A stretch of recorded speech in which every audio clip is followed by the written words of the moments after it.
The following is a special presentation of Tony Kurre Radio. Keep your mission on your mind and your mind on your mission. This is Mission Minded with Michael Coleman.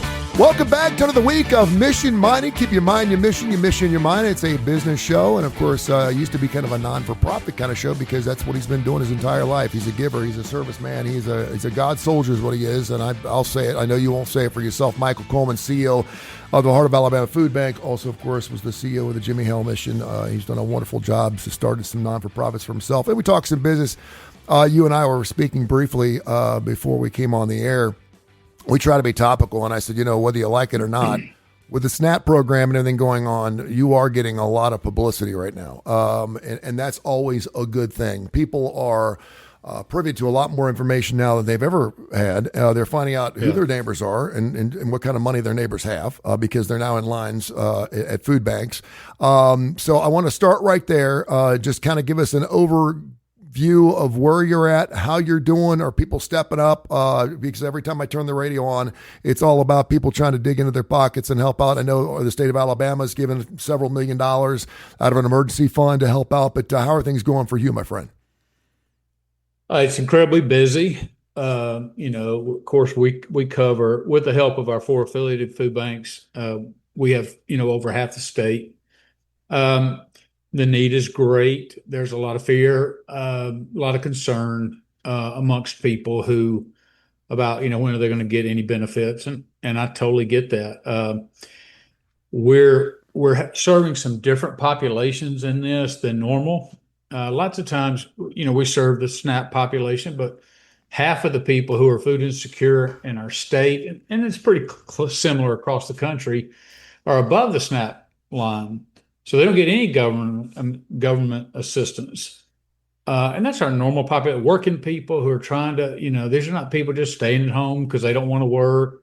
These people who are working, just can't make ends meet or have a bill that comes up, that like a car repair that, there's no resources other than to pay what you would otherwise go for food, those kind of things. So those are the people we tend to help. And then out of that portion, there's families with children, there's seniors, there's vets, there's just on and on and on.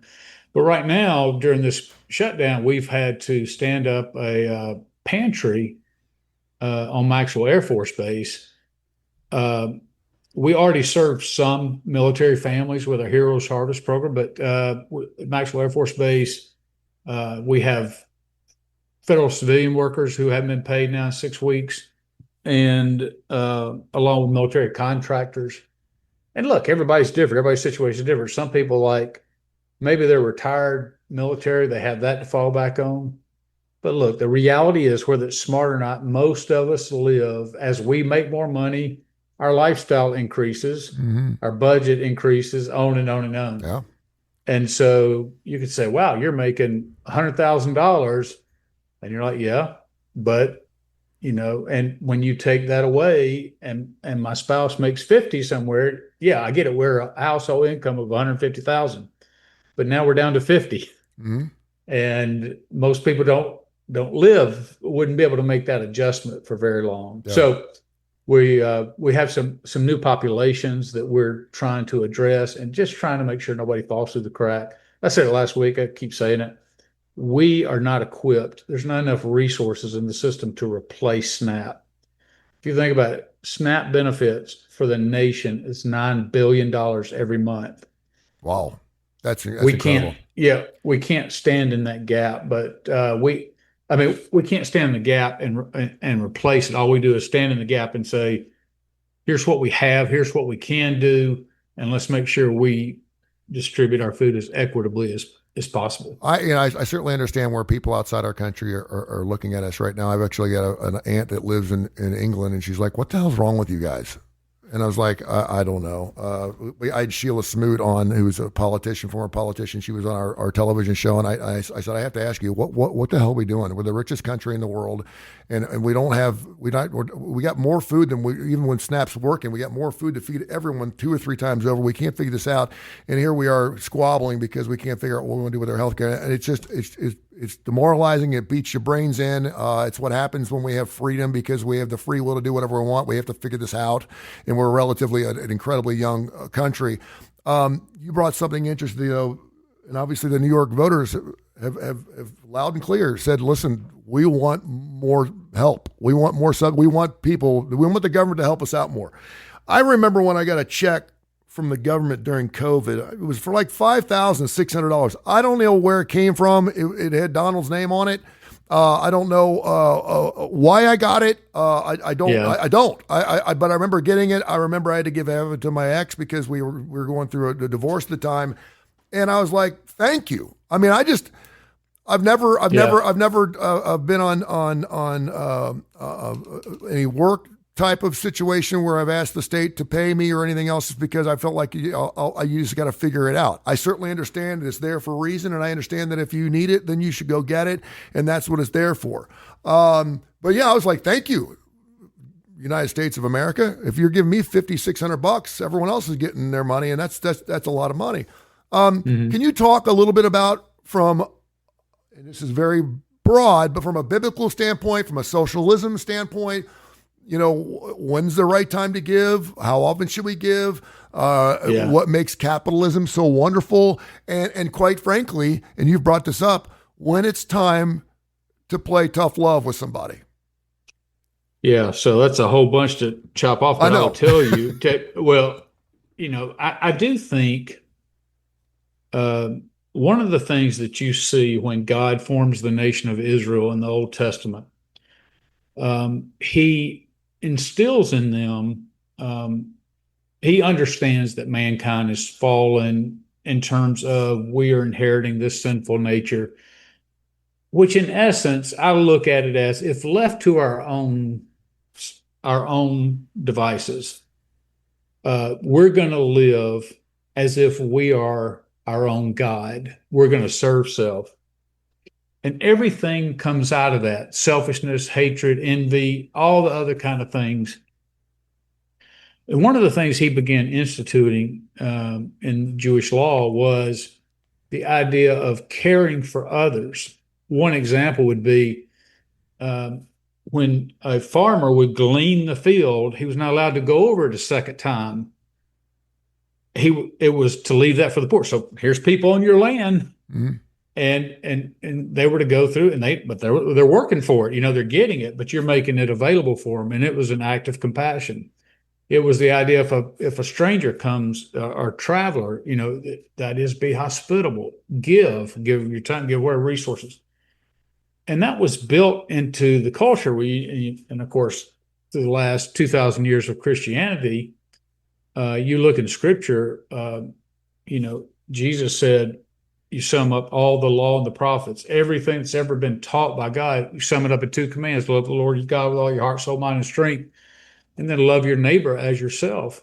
Well, loving neighbor as yourself means elevating their interest above your own, which means if there's a need, you do what you can to address that need, if you're equipped. Paul also wrote, hey, make sure you have enough left over to share with others. So it's a biblical principle, but only as believers, God transforms our hearts and our minds. And, the Paul talks about how he is making us into his image. And that's kind of the journey of faith, where as time goes on, we become more and more understanding we have a God, we serve this God, and we serve the interest of this God, which is the blessing of other people. And so we live. And so a lot of generosity starts with that mindset of we've been little kids in churches, and your parents give you a quarter, you put it in the collection plate. You don't have it of your own, but you're doing it. And it's just beginning to instill in that the idea of giving. What does that go for? Oh, they give it to people for whatever reason. It was amazing to me to not only see what happened in New York, but to hear, of course, I've been hearing it for months that it was coming, but to listen to some of the responses, particularly from people in their 20s and 30s, who were not even alive when the Soviet Union still existed. I'm going to give you one illustration, and it just blew my mind. And it blows my mind that every 20 or 30 years, we have to relive this, where socialism comes back up. And that it's the boy, if just like Mondami says, government needs to seize the production. I mean, that's the heart of communism. And they paint this utopia of, oh, you know what? Instead of all these rich people, we will make sure that everybody's treated the same, gets the same amount of stuff. Well, we know throughout history that what ends up happening is when you remove merit, when you remove individualism, when you remove incentives to achieve, which market forces play on us in a capitalistic society, then we've seen time and time again what the deal is. You could look currently right now at Venezuela, at the overwhelming poverty since that dictator took over. Because here's the thing, people choose the idea of socialism, but when it starts going and government is forcing all your decisions and you've lost all free will to do because you have to do what the government says, then it's the people in the government who have the power and the control and the money. And by the way, when you talk about socialism, that has nothing to do with the higher ups. They're on their own little thing. That's the other part that just bugs the bejeebers. I mean, continue. Well, yeah. So there were pictures back in the day of the Soviet Union of Russians standing in line just to get bread. The shelves on the grocery store were empty. There's been several, they're talking about doing community markets.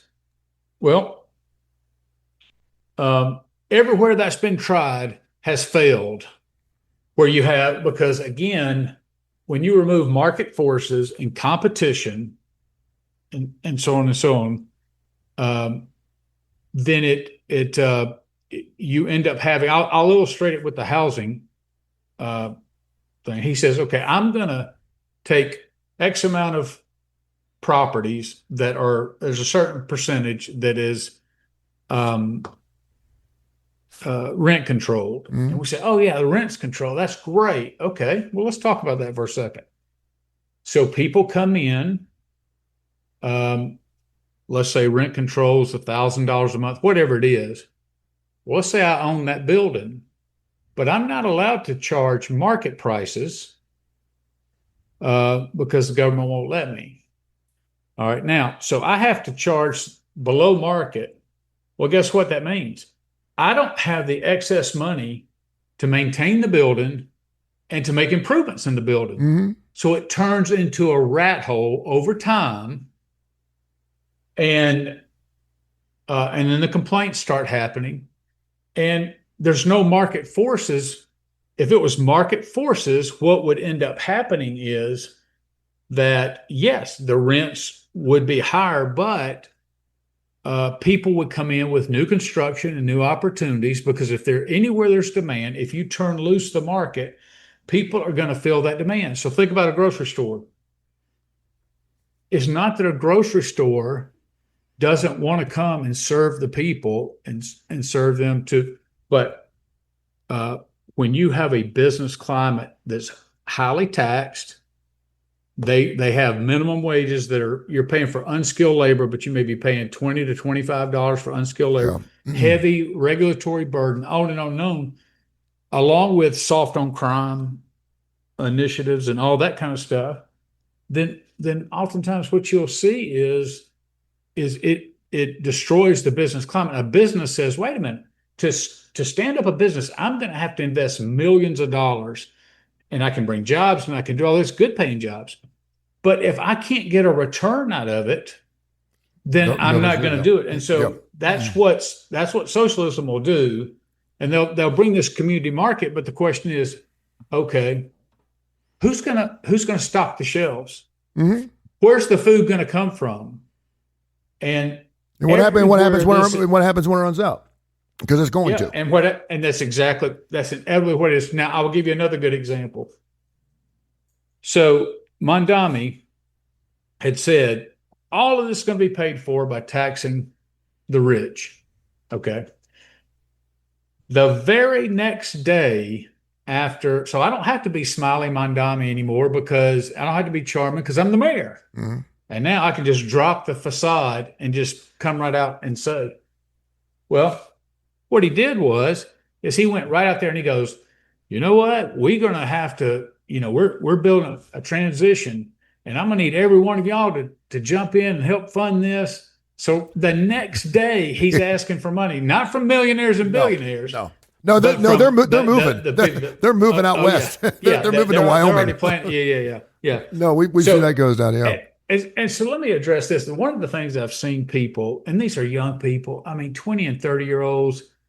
Look, I get it. We all thought we understood what the world is. And when I got in my 40s, I realized, number one, what a total goofball I must have sounded like in my 20s, trying to talk authoritatively and have no life experience, never run a business, on and on and on, but you're speaking about economic issues because you got a bachelor's degree from a college, but you've never had to be in the marketplace and even understand how market forces work. And so they tend to say, oh, well, what about the greed? Capitalism, you have greed. And I want to tell them, capitalism is not in and of itself good or bad. What capitalism does is it unleashes an individual's ability to go as far as their hard work will let them go. Yeah. Now, do some people start from different places? Yeah. If you're in poverty and have no resources, is it going to be harder for you to be successful? Yes. That's life. And I'm not opposed to incentives to try to get people to excel, and that's what the small business loans are and all that kind of stuff. But they say that as if there's a lot of greedy people and they make decisions and all that. And I go, yeah, but let me tell you something.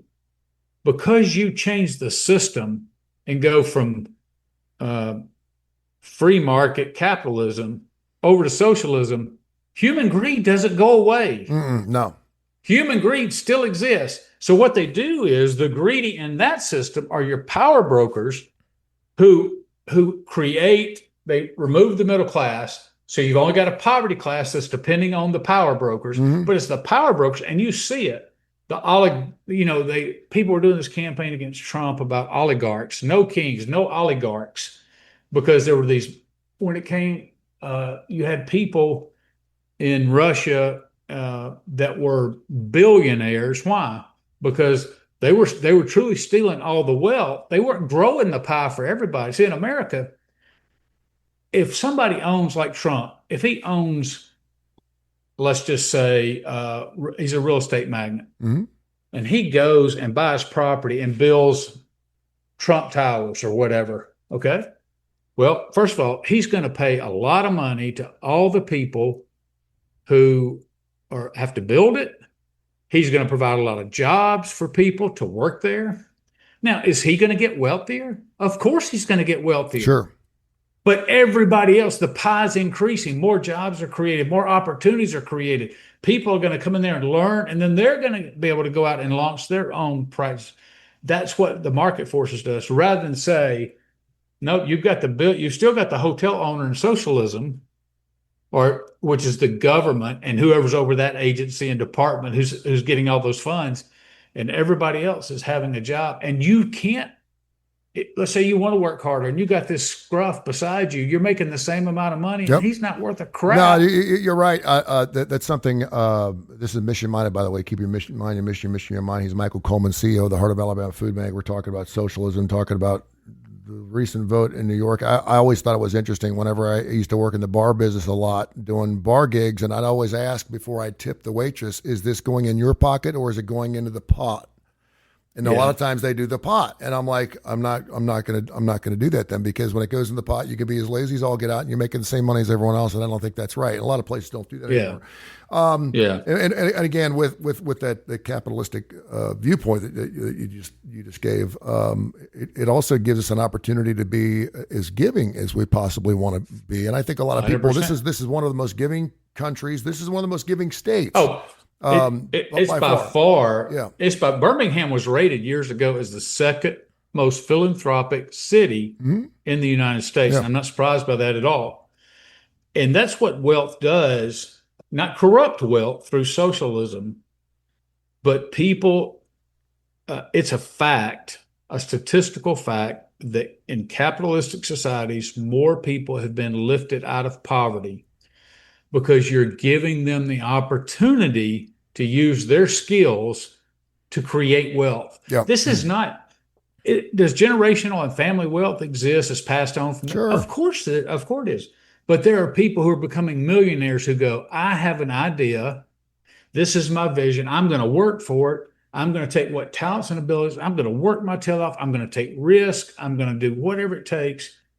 And I'm going to make something happen. And the benefit of that is the payoff for it. Now, I love the idea, had it instilled in me when I was young.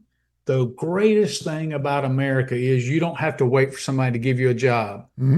If you have any gift, or if you're willing to work hard, you can go out and create your own job. Yep. Because you have the freedom of a market force to say, what can I say or do that's of value?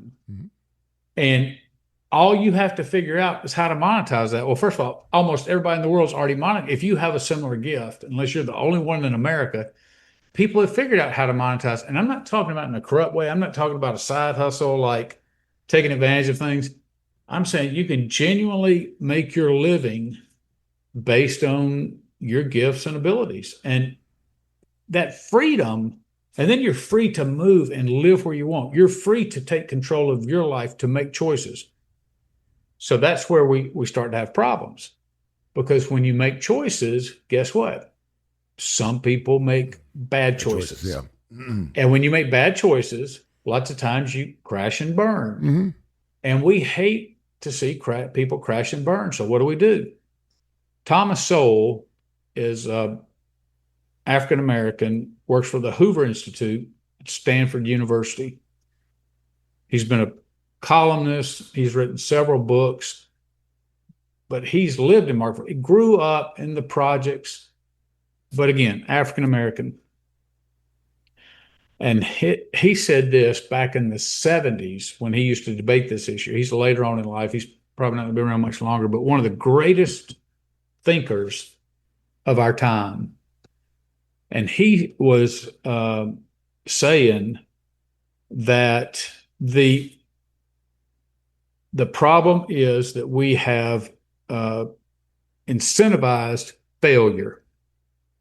Yeah. And so you fail and you don't want to do anything and you want to just be lazy, and you go, yeah, okay, well, here's some food, here's free housing, or here's a housing something. No reason to work. Yeah. There's no reason. You're incentivizing people to do less. Now, the flip side of that is what is really disgusting is somebody says, I don't want to live this life. I want to start doing better. As soon as they get a job, they cut the benefits off. I wish we could say, look, if you don't want to do anything, that's on you. If you want government assistance and don't want to do anything, we'll give you enough that you can survive on. Yeah. But again, we have the richest poor. Everybody's walking around with an iPhone 15 or 16. I know, right? Yeah. Who's on Snaps. All right. I wish they'd say, look, if you're on this much SNAP or this much housing assistance, whatever it is, whatever the benefit is, if you hold a job down for 30 days and get a paycheck, we will bump your benefits 10%. And we're going to do this for 6 months. Now, mind you, by the time the 6 months are over, you're then going to start seeing a decrease in your benefits every month. And maybe after a year, you're done. Sure. But by then, you have figured out how to get to work. You figured out how to be successful at work. And along the way, we're giving you more money to further incentivize you to do well. Now, I guarantee you there are people who are like, I'll be damned if I'm going to incentivize somebody to go on a job. Getting a job is the incentive. And I'm a Gen Xer like you. And I'm like, hey, I get it. I do think it's ridiculous if you're just looking philosophically. But if you I'm very pragmatic in like, okay, we have to deal with what is, not what we want it to be. And right now we are incentivizing failure. How do we flip that around and begin to incentivize um, uh, harder work, more achievement, more productivity? And they have done studies all over the United States, and everyone they've ever done, again, because this is very much a socialist idea, is universal income. And so they say you're going to get $1,500 a month regardless of what you do. Yeah. And they're going to do it for X amount of people. Well, eventually the money runs out, and very few lives have changed because people don't save that money. They just increase their standard of chaos.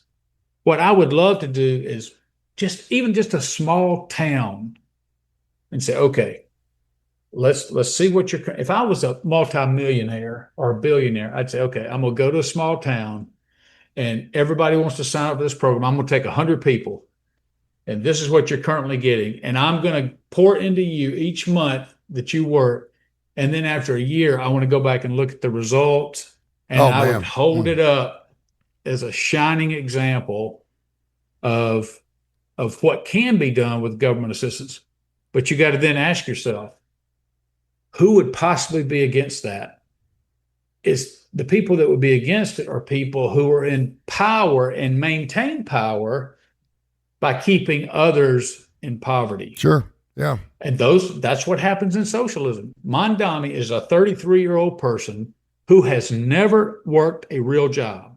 He's a state rep, but he's never run a business. He's never gone to work from 8 to 5, never done that in his life. Yet he's going to run a city like that, and But you can ride the bus. But you can ride the bus for free.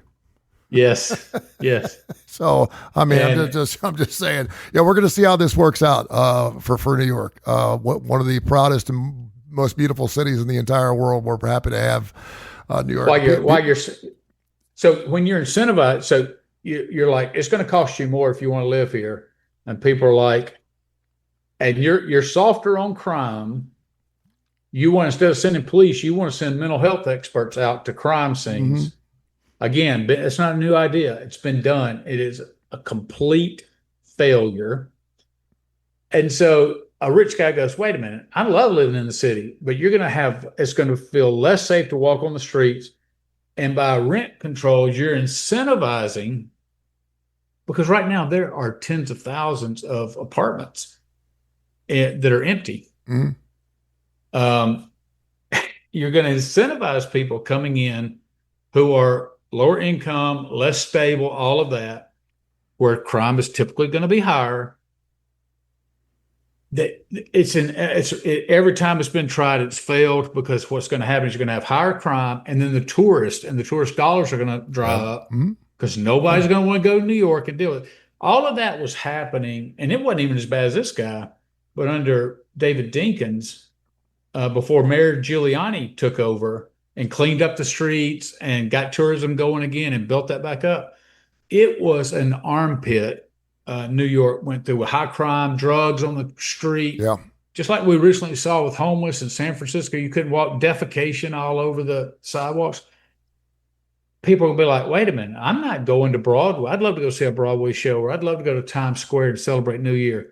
But I don't want to have to walk through human feces and waste and people pass out. But that's just going to continue to build. And it will collapse under the weight of its promises and its unrealized expectations. I had to laugh. You reminded me of a story. I was out last night at the Galleria with my son, and we go out there every week, and we ride elevators and do things together. And there was an older black woman who was with another older black woman, and they were dressed to the nines. They were walking through the Winfrey through the hotel. Yeah. And this woman, she probably was in her 70s or 80s.